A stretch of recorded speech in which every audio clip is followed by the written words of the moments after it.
Hey, how's it going, everybody? Today I'm going to be talking about Spider-Man Brand New Day, which has been long awaited by many people, including me. I've been looking forward to this movie for quite some time, and it's finally out. As of recording, this is opening weekend still. I have now seen this movie twice in theaters, and I definitely have some thoughts.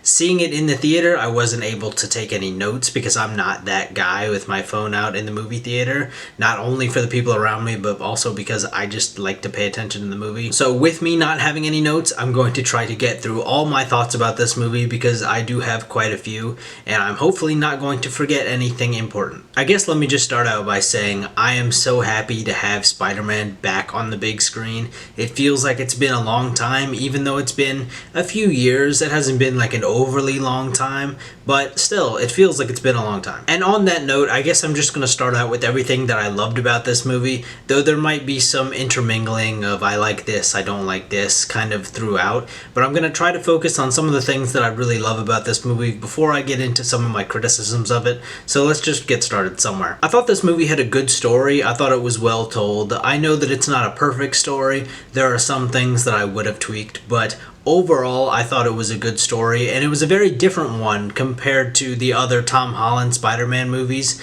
This movie just felt completely different. It didn't quite feel like a Tobey Maguire movie or an Andrew Garfield movie, but it did feel a little bit more in that direction than the previous Tom Holland Spider-Man movies, and it does feel like a return to that version of the character that a lot of people grew up with on the big screen, as opposed to the version of the character that was just immediately thrown into this shared universe. Spider-Man showing up in Civil War to be his debut in the MCU was great. It was iconic. I loved it. But we were missing that version of Spider-Man that we got in the Tobey Maguire and Andrew Garfield movies. That one that's a bit set apart from the rest of the larger universe. That one that's kind of just doing his own thing in his own stories that don't affect the rest of the larger universe. I guess let me just stop here and say that this is going to be a spoiler review. There's no way I can talk about this movie without talking about spoilers and plot points. Well, it's not that I can't, it's that I'm not going to be making this video without talking about them.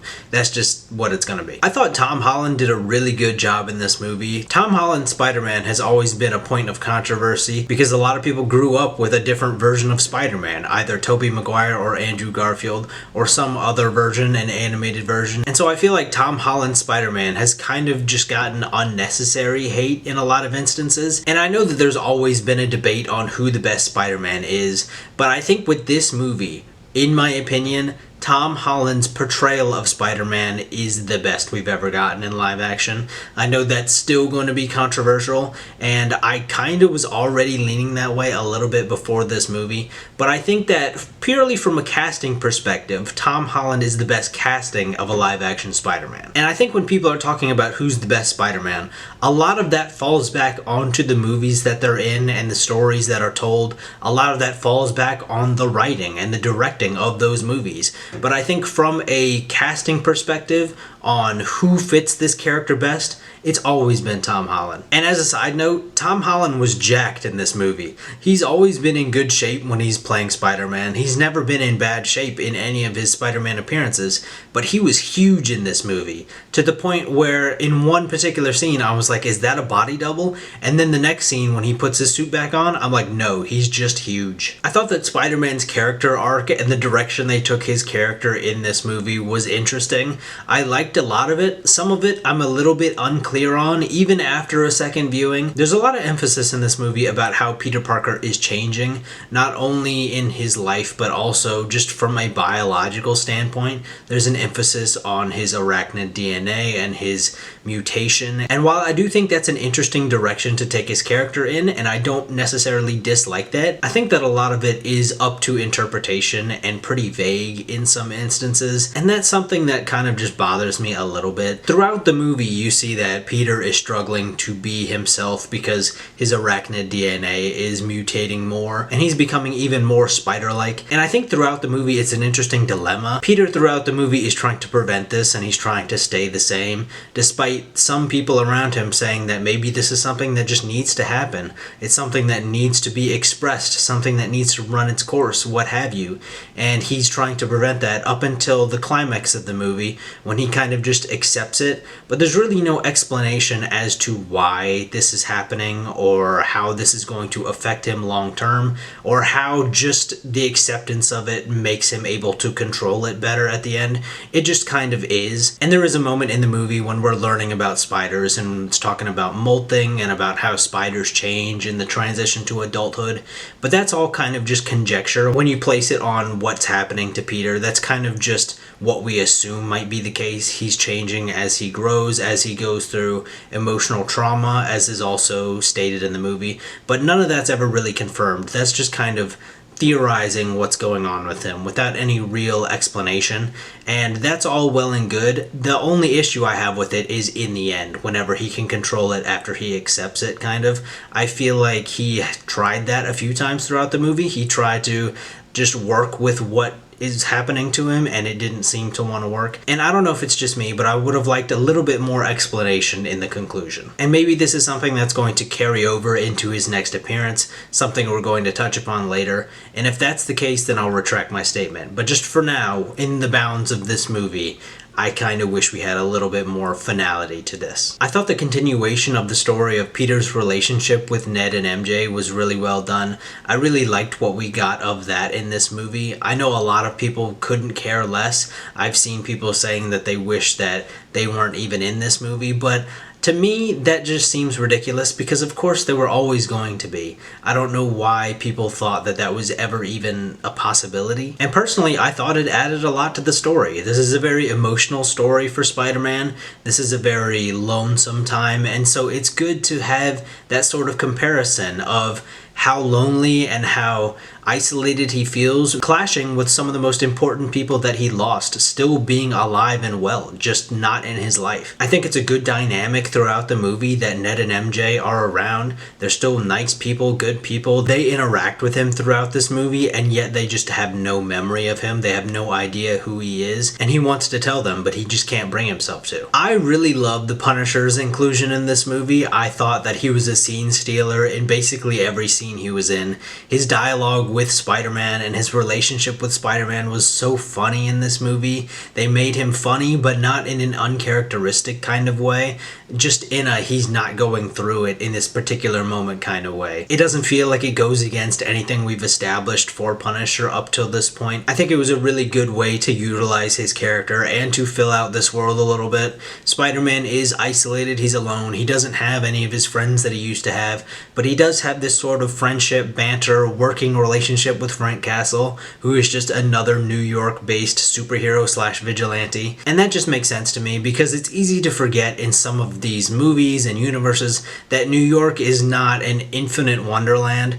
There are limits to how big New York is, and so eventually you're gonna run across somebody else. And so it makes sense that Spider-Man and the Punisher know each other, and it's a good way to show that Spider-Man still is that friendly guy who can make friends. Even though he kind of feels like he doesn't have any friends, he does have some friends like Frank. And speaking of friends, he's also friends with the Elena, who's based in New York at this time. And so it's nice to have him being able to interact with other super friends, so to speak, even if no one knows who Peter Parker is, and in his personal non-Spider-Man life, he's completely alone. It's nice to see that he, as Spider-Man at least, through just the nature of being a superhero, is able to have some friends who have his back and are able to help him. Yelena, by the way, is also great in this movie. In the scenes that she's in, I think that they use her very well. She's funny, and she is also a scene stealer in every scene she's in. Now, the first time I saw this movie, I was on the fence about how they used the Hulk slash Bruce Banner in this story. Bruce Banner comes into this story in a very sensible way.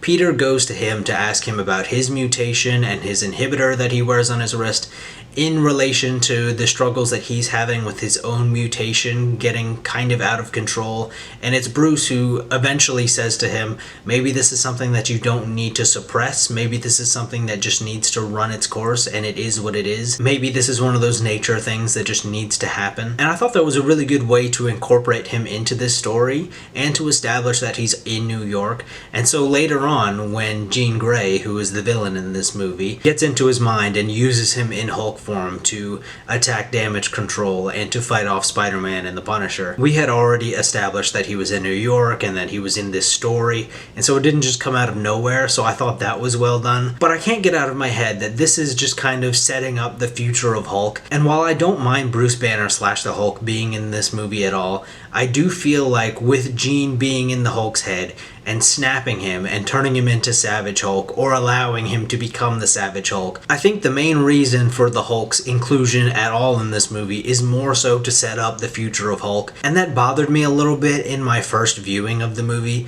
but upon the second viewing, when I knew what was going to happen and how it was going to play out from beginning to end, it didn't bother me as much, because I got to go back and look at the beginning again and see that the Hulk's inclusion from the start was a very sensible choice for this movie. And while I do still feel like this movie is just a catalyst for the Hulk's character and that this movie could have done without him, I do not have any problem with him being in here anymore, just because I do think that it was well done. And now this brings us to a point of contention that I have with Spider-Man Brand New Day, and that is Jean Grey. I think that it's a bad idea to have Jean Grey be the villain of Spider-Man Brand New Day for several reasons. And I know a lot of people are going to counter-argue that immediately and say she's not the real villain, it's Damage Control. I will get to that, but there's a lot to cover. So let's just start with her inclusion in this movie overall. I was never a fan of them introducing Jean Grey in this movie. It was something that had been rumored for a long time, and so I wasn't surprised when it happened, even though I wish I didn't hear any rumors. It is what it is. But I wasn't overly surprised that she was included in this movie. I was a little bit surprised that she was the main villain / secondary villain, even if she's not the main villain, by whatever argument you want to make. She's the primary antagonist for the majority of the movie. But regardless, just Jean Grey being in this movie in general, I don't think that a Spider-Man movie is the right place to introduce one of your core X-Men. Personally, I want my Spider-Man movies to be Spider-Man-centric, and I know that this is a Spider-Man movie about Spider-Man, but just like I initially had those sort of reservations about the Hulk being in this movie, because it felt like we're just setting up for the future of the Hulk a little bit, that was even more so for Jean Grey being the primary antagonist. It feels like we're setting up the X-Men in a Spider-Man movie, which I don't like. Most people would say Spider-Man has the best rogues gallery in all of Marvel Comics, and there are a lot of options to pull from. There are a lot of villains we could have used for this movie. In fact, we did use some, but they were relegated to secondary villain roles or side villain roles, and I don't like that. On top of the fact that I don't want one of the most famous X-Men, one of the most famous mutants, to be that involved in a Spider-Man movie, I also don't think it was a good idea to have her as the antagonist, as the villain, because I already feel like Marvel still doesn't know what they're doing with the mutants and with the X-Men, and this doesn't help at all. They seem to be introducing the mutants and the X-Men in the main universe just slowly and randomly, and we're going to be changing the origins of everything because Jean Grey is still very young at this stage in the timeline, and so who knows what we're going to be doing with the future of main continuity X-Men. But they also refuse to let go of the old guard. They're bringing back a lot of them to be in Avengers Doomsday. I know it's another universe, but they seem to be wanting to do both, which doesn't seem like a good idea to me. Now, I know that I'm not qualified to do any creative things at Marvel, but if you're asking me, I think that you need some Marvel equivalent of DC's Crisis on Infinite Earths to sort of reset some things or meld some universes, some timelines together to where the X-Men have always been there. Because as it stands, it feels like Marvel is sort of winging it when it comes to the X-Men and their introduction. And if they try to do what it seems like they're trying to do and imply that the mutants have always been there, with some of the other mutants like Charles and Magneto obviously being quite older, they would have to have been around for some time if we're introducing the mutants just normally into the main continuity. And for me, that doesn't work. If you're going to try to tell us that the mutants have always been there, they've just kind of been, hiding.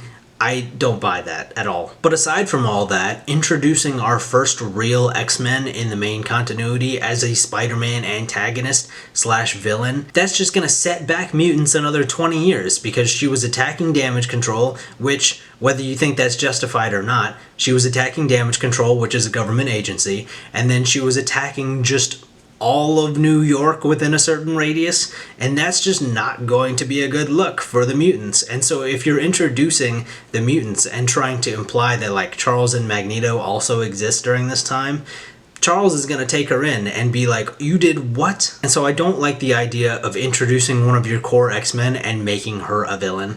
And now let's finally talk about, is she a villain, is she not? To me, she is a villain in this movie. I know that a lot of people are going to say she's not really because Damage Control was the greater evil. Yes, I agree. Damage Control was the bigger evil in this movie, but that does not absolve Jean of anything. Yes, there's an explanation to her actions. Yes, she has a good overall goal in mind. I know a lot of people are going to liken her to Wanda's character arc in the MCU, and I know that Wanda is a character that a lot of people love too, but I'm not going to absolve Wanda of the things she did either. She enslaved an entire town, not for any good Earth-saving goal. That was for her own personal gain. And halfway through WandaVision, she knew that she did that, and she still said, oh well. And I know that she kind of sees the error of her ways and gives up at the end of Multiverse of Madness, but she killed a lot of people, and I'm not going to absolve her of any of that. If they bring back Wanda, she is still going to have to atone for all that in my mind. And it's the same with Jean Grey. The ends do not justify the means. I know that they explained that Damage Control took her sister, and we know that Damage Control took her because she was different and she had power, and they ended up killing her. And I get all that, and I would understand her going after Damage Control and Damage Control alone, but that's not what happened. And I've already seen a lot of people trying to justify her actions and saying that she's well within her right to do everything she did because of what Damage Control did to her sister, but I heavily disagree. She mind-controlled that construction worker, that garbage man, whatever he was, into walking into oncoming traffic, and he got hit with a car hard. That guy is dead or paralyzed. She also inhabited MJ, who didn't know who Peter Parker was, by the way, and then made him think that she remembered him, and then they kissed, but it was really just her. So she basically made Peter Parker assault her and then threw her off a building, which she very easily could have just splatted on the ground. Just because you think that Spider-Man can save you, that does not justify anything. That doesn't make it okay. And then she also did a psychic attack on potentially hundreds of thousands of people in New York City, many of which could have very well died. I know that it's not shown in the movie, but she levied a psychic attack against everyone, freezing them, immobilizing them. We see on screen the guy on the bike who can't do anything, and he just runs into a car and like flops over. But there are people who are swimming. There are people who are showering. People could have literally been waterboarding themselves, washing their faces, and some of those people that we don't see on screen died or are critically injured. And so when it comes down to it, sure, Jean had, motivations. She had some justification in some of the actions she took, but she is not justified in everything. And so some of those attacks on just random people who didn't deserve it, are unjustified attacks on innocent people. And so she's not just a main antagonist. She is a villain in this movie, especially when you look at how some of those things transpired. She was kind of gleefully hurting people. That construction worker or sanitation worker or whatever he was who got hit by the car, who is either dead or in critical condition, she did that in kind of a mocking way, in kind of like a this is a joke sort of way. When she threw MJ off the roof of that building, she did it like it was funny. And so when you look at all these things, what she did and how she did it, she is a villain. And that's a problem, because on top of all the things that I don't like that they did with Jean in this movie, they also made her kind of a bad person. And again, I think it's just going to be even more of a problem, because like I said, I don't think that Marvel knows what they're doing when it comes to incorporating the mutants and the X-Men into the main universe of the MCU. And this does not help at all. This just makes it harder. This makes it more difficult, and it's just going to be more of a problem. You're killing it, Zane! away! But moving on from Jean, it was nice to finally get Scorpion. We got him in his full form, and that was cool. Even though he was only a side character, I wish he was more involved in the plot of the movie. He was really just defeated at the beginning, and the rest of his appearance was more so in relation to Jean puppeteering him, and I just wish that the character himself got a little bit more focus in the story. One appearance that I didn't like in this movie was the hand. I was perfectly fine with the hand being in this movie. They were in the marketing material and the trailer and all that. I had no issue with that, especially with it being New York. It makes sense for them to be around, and to have some encounter with Spider-Man would make sense, even though they're not Spider-Man villains. But I really don't like what they did with the hand in this movie. To have them defeated by Spider-Man, taken in by Damage Control, and then work for Damage Control, I don't like that. I don't like that this movie portrays the hand as mercenaries or something like that. The hand is more akin to a cult, so them working for Damage Control just doesn't make any sense. And it's not even like they're being sent out to go take down big time villains or anything. They're enforcers in this movie. They just hang around at Damage Control HQ and just run security. That is just an awful use of the hand, and it just doesn't make any sense for what we know the hand to be. And they really don't serve any purpose being in the movie other than giving Spider-Man someone to fight at the end at Damage Control. And honestly, looking at their appearance in totality, I think I would rather just not have them here. But moving on from characters, I thought that this movie had a lot of other interesting things and good things going for it. I liked the visuals. I thought that the action and the fights were fun. I thought that this movie looked great. The camera work was great, noticeably different from the previous Tom Holland Spider-Man movies. Obviously, that's because different director, different cinematographer, this, that, and the other, but you can tell just by looking at it that this is a different feel. It gives a whole different perspective than the other movies, and it was really enjoyable. I guess my one critique in that whole realm of things is that there were some action scenes that were a bit slow, and what I mean by that is Tom Holland and some of the other cast members were talking about the emphasis that they were putting in this movie on practical effects and real stunts and all that, and I love all that, don't get me wrong, but I think that there needs to be a certain balance to make it not feel like someone's on a wire, to make it not feel like someone's being cushioned before they hit the wall or hit the ground or something like that. And there was a few moments in this movie that I was like, okay, that's a wire, or they did something to slow this person down before they made impact with the wall. I enjoyed the practicality, and I understand protecting the stuntmen and all that, but I don't know, something felt a little bit slow.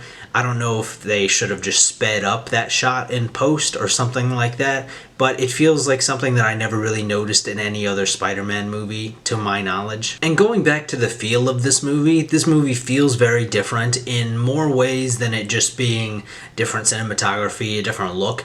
This movie feels very different to not only the other Spider-Man movies with Tom Holland, but just all live-action Spider-Man movies in general, because this is the only live-action Spider-Man movie that we've ever had that has no Uncle Ben, no Aunt May, no J. Jonah Jameson, no Daily Bugle, and it just feels like we're missing some core things that we associate with Spider-Man. I know that the MCU Spider-Man movies have been lacking some things that we've associated with Spider-Man for years and years. There was never an Uncle Ben in the MCU, not one that we ever got on screen anyway. The Daily Bugle and J. Jonah Jameson were a lot different than the version that we knew from the Tobey Maguire movies, even with it still being J.K. Simmons. But this movie, Brand New Day, doesn't have any of that. Uncle Ben is obviously still wherever, either dead or never existed in this version. Aunt May is dead, which is a big change. No Spider-Man movie that we've ever gotten has had a dead Aunt May. And so there's this support system that Peter Parker normally has, even at his lowest, that it just isn't there. And also there's no Daily Bugle, no J. Jonah Jameson anywhere in sight in this movie. And I think that in large part is just because J.K. Simmons doesn't want to do it anymore, which is understandable, but it still sucks. One other issue I have with Peter Parker's character in this movie, though, is that he is jobless. He's like 22, 23, however old he's supposed to be in this movie. He's jobless. How does he afford to do any of this? They talk about at length how he's kind of married to the job and he doesn't do anything but work. But he doesn't get paid for any of the work, quote-unquote work, that he does. So how does he afford anything in New York City? I don't know. And I wish that that's something we got in this movie, just him selling pictures to the Daily Bugle or something like that. The Daily Bugle and J. Jonah Jameson are a lot different in main continuity MCU, but you could have had him just sending some pictures over via email at one point or something like that. Just something to explain what he's doing for money. And I also feel like that's a core part of the Spider-Man that we've known in past movies. He's a photographer. He is struggling to make ends meet at times. That's just kind of part of what we know of Spider-Man from the Tobey Maguire and Andrew Garfield movies. And that's something that we just haven't gotten in the MCU, even with Spider-Man, with Peter Parker having less of a support system financially than they did. And so I feel like that's just something that you have to not think about for it to make sense. And now let's talk about the end of this movie and these characters going forward. As we know from No Way Home, no one knows who Peter Parker is anymore. The spell worked, as is reaffirmed in this movie. The spell worked. No one that he used to know has any memory of him. But it's heavily implied, at least, that Ned and MJ, or at least Ned, is starting to remember who Peter Parker is. And there's been some conjecture as to why that is, or if that even really is the case. But I am of the mind that Jean Grey's psychic attack, which affected Ned and MJ, as we see in the movie, unlocked some sort of memory in their heads where they don't remember all the things they used to know, but something's now unlocked that combines with Ned's muscle memory at the end whenever he does the handshake with Peter. There's something there where their minds are unlocked and he has the ability to start to recollect some things that he used to know. Maybe he doesn't fully realize what it is or what's happening, but something's there where some stuff's starting to come back to him. And that also fits with some of the things that we get from MJ as well. When her and Ned are frozen during the psychic attack, she's crying, and so it kind of stands to reason that maybe that's unlocking some of those things and bringing out some of those emotions in her. Maybe she doesn't fully realize what she's remembering, but there's just some feelings that are coming back to her maybe, because at the end of the movie we also see her sitting on that rooftop at the school in a sort of way that makes it seem like she's reminiscing or that she needed to be somewhere familiar, even if she doesn't realize why that place has a sentimental and emotional connection to her. That's the place that she was kind of drawn to go and be alone. And I don't necessarily know if that's the direction that they're going to go in. Maybe this is all just wishful thinking. Maybe it's sort of a misdirection and that's not really what's happening. But I would like it if they did go that direction. I know that suffering is like a core aspect of Spider-Man's character, but I'm rooting for him. You know, that's kind of what we're all meant to do, in the comics or otherwise. Peter Parker's always going through it in some way or other, but we're supposed to be rooting for him to be happy, and that's what I'm doing. And since we're back on the topic of Peter and MJ and Ned, I really liked having Zendaya and Jacob Batalon, I think that's his last name, the CEO. You know who I'm talking about. I liked having all three of them back, not only because they're close in real life, and so the chemistry is just there. Tom Holland and Zendaya are married after all, so the chemistry's always going to be there with them. And then with Jacob Batalon, it just works, the three of them together. They've sort of grown up together in this MCU and working together, and that's part of the reason why it feels nostalgic for me to have the three of them together, because I sort of grew up with them too. I'm in that age range, and so even though I saw the Tobey Maguire Spider-Man movies and the Andrew Garfield Spider-Man movies long before Spider-Man was in the MCU, I still feel this connection to these iterations of the characters because I grew up with them.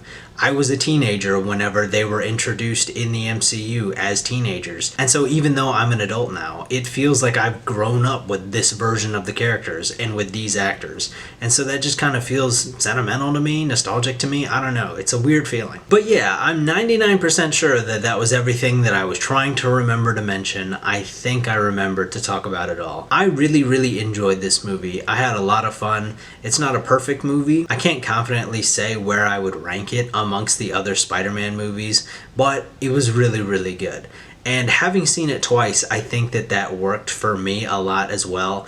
I really enjoyed it in my first viewing, but I enjoyed it even more in my second viewing, and that just kind of gives me hope that I'm going to think about this movie for years to come with an increasing level of love. The only thing that sucks right now is that I feel like this movie sets up an X-Men movie that isn't going to be out for a long time, one that's not even announced, and also I want another Spider-Man movie now. I want to continue this story now, and I'm not going to get to.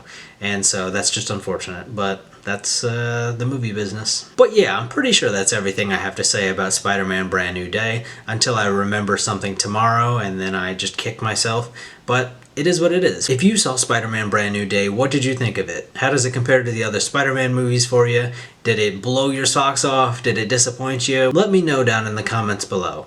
But if you want to help me out here on YouTube, liking this video, commenting on this video, subscribing to the channel, or checking out some of my other videos, all help me grow the YouTube channel. I've been working my way through some movies, through some TV shows. I do a little bit of gaming here and there. I'm kind of trying to catch up on some Marvel things that I haven't seen, and this movie kind of just made me want to do that even more, and so I might be doing that a little bit more in the coming weeks, months, I don't know. But who knows, I get distracted easily. But yeah, until next time, bye.